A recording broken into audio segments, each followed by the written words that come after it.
Hello and welcome to New Filmmakers Los Angeles in partnership with Movie Maker magazine. My name is Danny DeLillo and we're here at the Cambridge Los Angeles show in West Hollywood. We have Josh and Sam with their movie, Do You Want It? Let's take a look at a clip. Anyone can jump on stage and be a solo artist and play by themselves and be the greatest at it. But to be the best musician is to be able to play with two or more people to accommodate them and sound like one group, one sound. And that's what we managed to do with, with the Papa Grows Funk Band. We all came together and made it one sound, one unique sound, only the sound that Papa Grows Funk can have. And that was special. And I miss that. I think firstly I want to say thank you for making this film. I'm not from New Orleans, but I felt so much by watching your film. I felt so passionate about what you guys have created. But for those that haven't seen it, tell us a brief synopsis of your film. Our film, Do You Want It? It's a documentary. It's really a deep dive into the musical world of New Orleans and takes a look at the nuances of this really special musical community through the vehicle of this band, Papa Grows Funk, and it follows this band, and they were a community institution in New Orleans, and they're a really important band, and we follow the band, and we look at how they came to be, who they are, and how New Orleans was so special as this hotbed of musical talent, and made them everything that they were, a nourisher, but was also an inhibitor, and held the band back, and ultimately the movie is an exploration of what success means to them and to anyone. It's great, and it's you take us on quite a journey, and obviously you guys have a history of how you met each other, and tell us a bit more about that and how through your relationship kind of you got to look into making this film. Yeah, so me and Josh we met each other at Northwestern University, and we moved to New Orleans right after graduating together to start a video production company. Amazing. And that company's kind of goal was to provide video content for bands and musicians. And it was through that business and also through our love of the New Orleans music scene that we were quickly enveloped by it. And Papa Grows Funk at the Maple Leaf was one of the first things that became a weekly event for us. And it was one of the epicenters of this musical world of New Orleans and where these people hang out and have these experiences. And so Papa Grows Funk was there for us. And when they announced they were breaking up, we jumped at the opportunity to do a little short about the band, totally on our own time, because we were just huge fans. And the doors that were opened to even start that short, interviewing people, talking about the band, figuring out why the band was breaking up, and getting into the conflict there, really opened the story up, where we realized that the story of the band is representative of a greater cultural structure within New Orleans, and we needed to use the band story to explore that. And so that's kind of how it blossomed into this bigger project. But it really kind of was the pinnacle of all the work that we were doing and why we even came down to New Orleans in the first place. And now, instead of just these smaller projects with different bands, here was this massive undertaking that we could really kind of make our mark on the city and tell a story from our perspective about what makes this place so special. So I think that's great that you both obviously moved down to New Orleans together, so you sort of began that journey together. But I think it's also great when you discover things that are way bigger than you initially expected. I love the fact that you're looking at initially this may be a 10-minute piece, kind of thing, but you were so enriched by this band and the culture and the community of New Orleans that this became something big and almost like a legacy, to what they've accomplished and what they've actually achieved. When was the point when you realized that this may not just be a short film, we got a feature here? I think pretty early into production, we made the decision to make a feature film, which we had little idea what the implication of that decision was. we were interviewing really important people in the New Orleans music world, and people that maybe not the average person outside of New Orleans knows who they are, but in New Orleans, like, this is royalty. And we were talking to fans of the band who've been with them for so long, and we saw that there's so much there, and it was a rich story, and it was a story that we thought was relatable on a wide scale. And I guess, it's just important to not plan everything out and just be open to what comes your way. And we were open to receiving a story and taking it and running with it and making a feature. And one of those things that you have to have in any documentary is, these, obviously it's great because, they probably trusted you because you are fans, but, you have to get that trust level for them to be able to engage in, the different things, the conflicts, like you say, the things that they've experienced across the years. How was that experience for you as filmmakers to kind of be able to capture, what they've done, what they've experienced, and even the issues and situations they've actually been through that may have not been comfortable? I mean, it was great. Like you said, because we were fans, we had this initial layer of trust. And then I just think once we got to know the band more and spend more time with them, they were able to see how passionate we were about this project. And that opened the door for them to feel more and more comfortable as we spent more and more time. And that was important because the stuff, that gets to the core of why the band felt like they needed to break up, and the conflicts that were happening within the band, and that the conflicts more existentially that existed between the band's search for success and the systematic structural kind of inhibitors that exist in this New Orleans music world that kind of fight against this pursuit. So all these things were at play, and because we had their trust, they were okay talking to us. And once they started talking to us, they needed to keep talking to us because it became almost like therapeutic for them to have someone to talk to about this inner turmoil going on in the band that, they probably didn't really have the opportunity to reflect on quite like they did when they sat down and talked to us on camera. And also, New Orleans is a really unique place. And, it's not like Los Angeles or New York. The celebrities in New Orleans are your neighbors and they're your friends. And there's this symbiotic relationship in New Orleans where, people aren't always, there's so many talented people in New Orleans, and they're not necessarily trying to be the next biggest pop star. So there's that element, and what they're actually doing is they're like playing in town all the time, and they play in town and they develop a life that works for them and is sustainable, and they find contentment. But that's really dependent upon the music fans in New Orleans. So there's that symbiotic relationship between music fan and musician, and like one isn't necessarily more important than the other in New Orleans. So like the fact that we were big fans of the band, and we went every week, and we were part of that community that went every week, that also sort of validated us in their mind as like worthy or something, because like we were, they were like, all right, these people are here every week, and there's consistency, and that, like, the band is super grateful for all their fans on like a really personal level that you don't necessarily find with most musicians and like bigger bands.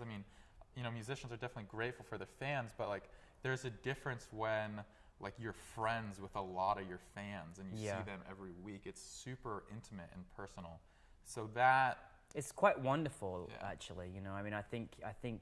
I think the world has such a high respect and regard for New Orleans for so many different reasons. I think the great, strong community, like you said, the great talent, but also a different kind of relationship where it's not just it's not like the musicians are here and the fans are here. They actually want to engage with their community, with their support, and I think that's it's beautiful, isn't it? It's just really special. It's really special, and they really appreciate you know, the fact that you guys have just followed them and A lot of venues in New Orleans don't even have like green rooms.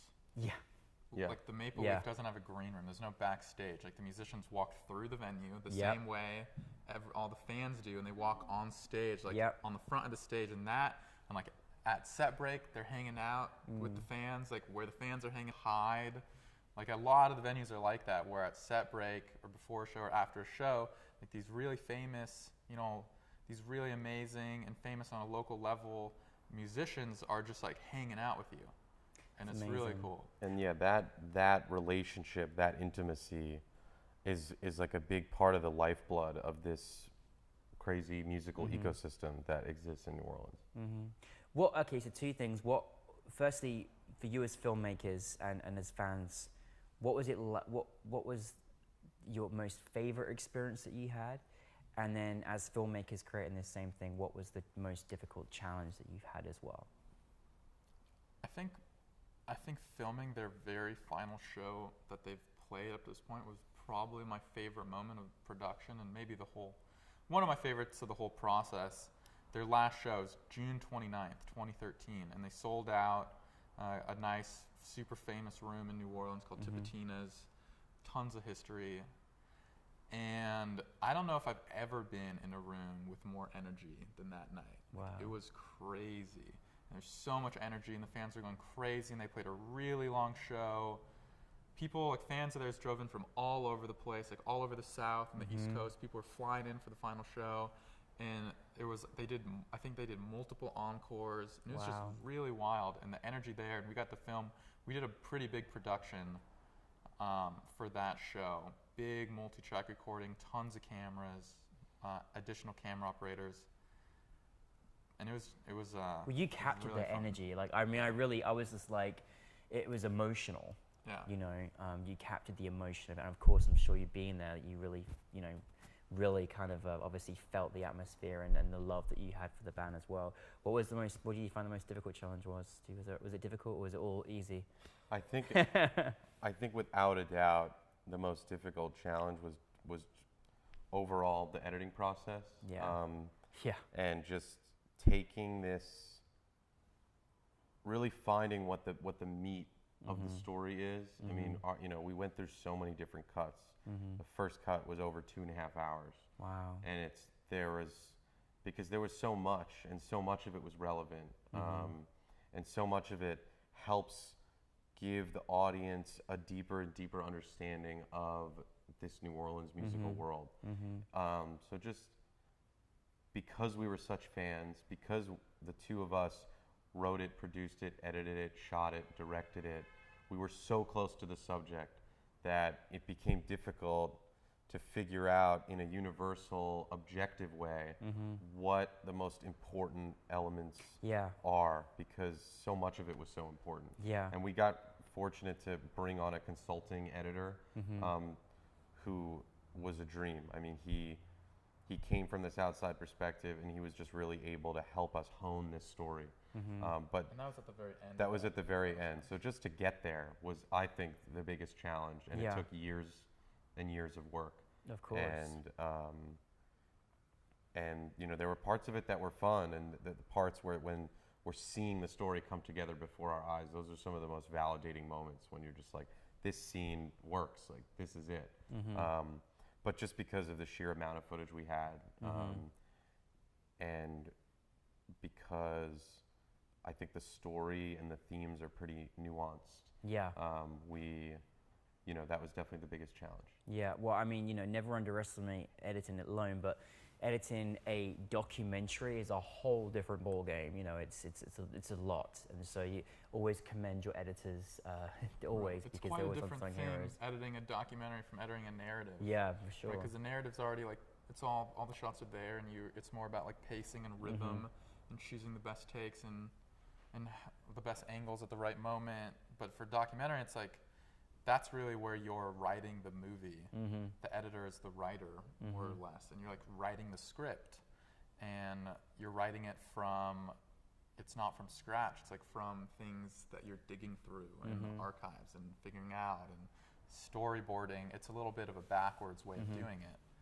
And I find it quite it's incredibly tedious, Yes. but it's also really rewarding. Yeah. Super rewarding when you find these real moments that you recorded, and it's somewhere on that one night of shooting, somewhere, 2 hours in or whatever, and that one bite is just perfect at this one part of the narrative, and it propels the story just in the perfect way, and you're like, yes, like We got it. Yeah, got this one. It's super rich when it's real. It's nonfiction. It's real, and it's super. And it works on a story sense. It's amazing. Yeah, we're digging for treasure, Digging for treasure. Yeah, that's absolutely. You certainly got treasure. What is it like then? Because this is such a. I mean, for me, honestly, like I just, it made me just.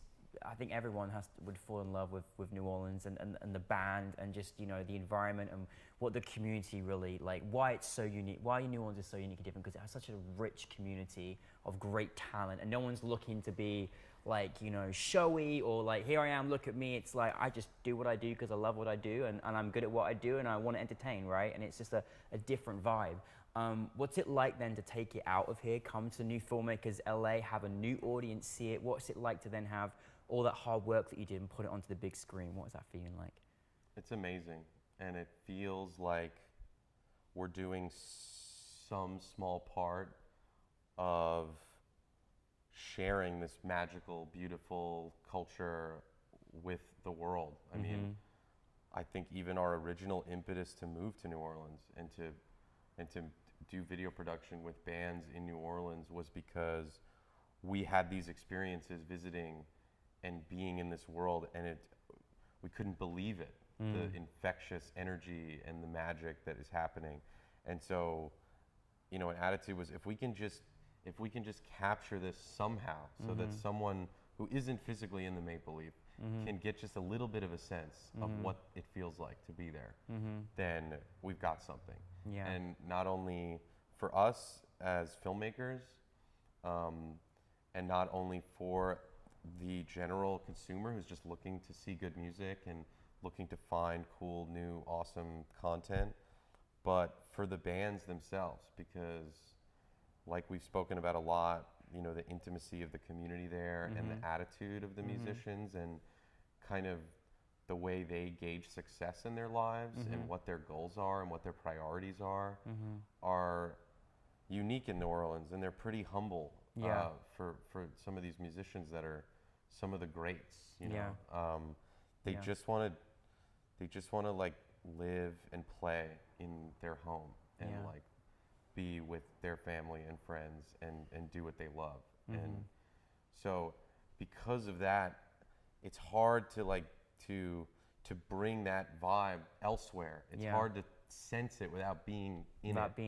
So we just wanted to, in any small way, help bring that to people. And judging by the way our festival run has gone so far, and bringing this film to audiences that don't necessarily have an immediate connection to New Orleans or an immediate connection to funk music, they immediately feel it, and they feel like they're missing something. Yeah, we did. I mean, so we did our New Orleans premieres at the New Orleans Film Festival, and that was really amazing. And we won Audience Award there. And I mean, that was our hometown screening and it was wonderful. So that that audience should have gotten the movie better than any audience, and they did, and it was super fun. But we've done regional screenings in several other states on the festival circuit, and we have several more upcoming. And so far, like on the regional screenings, it's mainly an audience of people that don't know the band and may or may not, probably don't have a relationship with New Orleans personally, directly. But all of our regional screenings have been received really well, and people are still coming away, really enjoying the movie, feeling really engaged, and feeling like moved, around things that we want them to feel moved on. They're like, oh, I want to check out the band. Like, I've never heard of them. I want to check them out. Or like, oh, I really want to go to New Orleans now. Like, that's exactly. I mean, no jokes. That's exactly how I felt. Like literally, like I was already like onto the music afterwards, and you bet I'm booking a flight to go to New Orleans like pretty soon. That's like, pretty cool, right? And so so your empowerment for tourism for New Orleans and the appreciation of all the great artists there is down to these guys. Like seriously, I'm so happy you found each other. You moved down to New Orleans, and you're really creating this amazing content that's going to live on forever and really show the true legacy. And I think that's just amazing, and hopefully that is going to continue. What is next for you guys? Well, there's definitely going to be more features. I mean, I think right now we're just starting to feel available to like what is going to be our next big project. I mean, I'm working on several projects right now. I'm working on a short film. I'm working on a podcast, and then just my freelance work as a DP and director, doing other like shorts and commercials and stuff. But we have, I mean, if we did more music documentaries, I think we'd be pretty stoked on that path. Yeah, are you kidding me? Like, you guys are great at it, and you really, I think to have people, like you say, in the regional, different places that haven't heard of the band, but have them feel connection and identity and a love for something they've just discovered by watching your film, it's pretty remarkable to do that alone. So congrats on your great artistic vision, wondrous filmmaking, and look forward to seeing much more of your work. So thank you both very much. All right, Thank you. Danny. Thank you.